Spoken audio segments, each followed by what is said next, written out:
सबैजनालाई आज म यो केराको थम्बामा चाहिँ यसरी मोल माटो हालेर चाहिँ राम्रोसँग मोल माटो आदि आदि मिलाएर हालेर आज म यो डल्ले खुर्सानीको बिउ छ मसँग घरमै राखेको बिउ हो यो र मैले यसलाई चाहिँ पातालो गरेर यसरी यसमा चाहिँ छर्छु यसरी गरेर छरेर यसरी छर्नु पनि यसरी नै केरा गएको केराको थम्बाको चाहिँ सदुपयोग गर्नु होला। अनि नजिकबाट जान्छ। अब यसपछि मैले यसलाई यसरी बुर्र परेको माटोले चाहिँ हल्का बुरबुराउँदो माटोले यसरी हल्का धेरै छोप्ने होइन, फेरि गाह्रो हुन्छ। यसलाई हल्का छोपेर मैले यदि छोपै हो यो यसमा चाहिँ बिउ देखिएको छैन, यसमा मैले हल्का सिँचाइ गर्नेछु अहिले।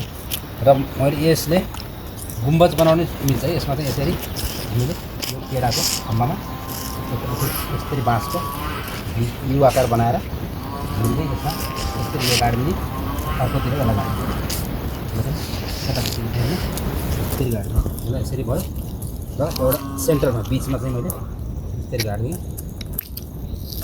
यसरी, किनभने चिसोको मौसममा चाहिँ छिटो उम्रिन गाह्रो हुन्छ।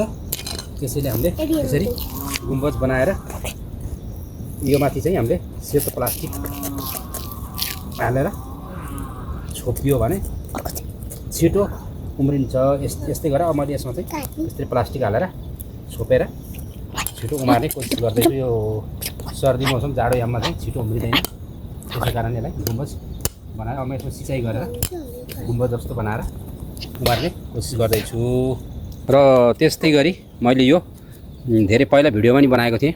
यो केराको थम्बामा मैले यसमा चाहिँ यसरी धनियाँ रोपेको छु र यो धनियाँ यत्तिको भइसकेको छ। हेर्नुहोस्, र यतापट्टिको साइडमा पनि अर्कोमा चाहिँ फेरि यो पनि धनियाँ, यो मैले धनियाँ यसरी रोपेको थिएँ र यसरी उम्रिरहेको छ।